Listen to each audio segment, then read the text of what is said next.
রাধে রাধে বন্ধুরা, আশা করি তোমরা সবাই ভালো আছো। আমিও ভালো আছি। আজ আমি যে রেসিপিটি করছি দেখতে থাকো, অবশ্যই ভালো লাগবে। দুটো আলু সেদ্ধ করে ভালো করে ম্যাশ করে নিলাম, একটুও যেন দানা না থাকে। এদিকে কড়াতে তেল দিয়ে একটা ডিমের ঝুরি করে রেখে দিলাম।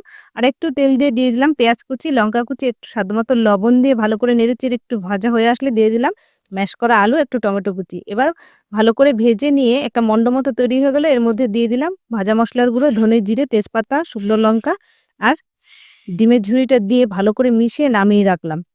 আমি আটা একটু মেখেই রেখেছিলাম। এবার আরেকটু ছেনে নিয়ে ৩ টে ডো করে নিলাম। এবার ছোট করে বেলে তার মধ্যে দিয়ে দিলাম পুরটা। পুর দিয়ে এভাবে গোল করে নিয়ে আবার আমি একটু গুঁড়ো আটা দিয়ে বেলে নিলাম। দেখো এভাবে। আর একটু ভেতরে পুরটা কিন্তু বেশি দিয়েছি। পুরো রুটিতে দেখো পুরটা কিন্তু বোঝা যাচ্ছে। এভাবে উল্টাপাল্টা একটু ভেজে নিলাম। একদম পুরো ভাজবো না। আমি একটু তেল দিয়ে এটাকে আবার ভেজে নেব। তেল দিয়ে দিয়েছি, এবার উল্টে-পাল্টে ভেজে নিচ্ছি। দেখো এভাবে ভেজে নিতে হবে। খেতে কিন্তু বন্ধুরা এভাবে খুবই দারুণ হয় রুটি। দেখো কত সুন্দর হয়েছে। ভেতরে কিন্তু পুরোটা পুর ছড়িয়ে গেছে। একটু বেশি করে দিয়ে এভাবে করলে কিন্তু খুবই ভালো লাগে। তোমাদের কেমন লাগলো জানিও। লাইক করে চ্যানেলটি সাবস্ক্রাইব করো।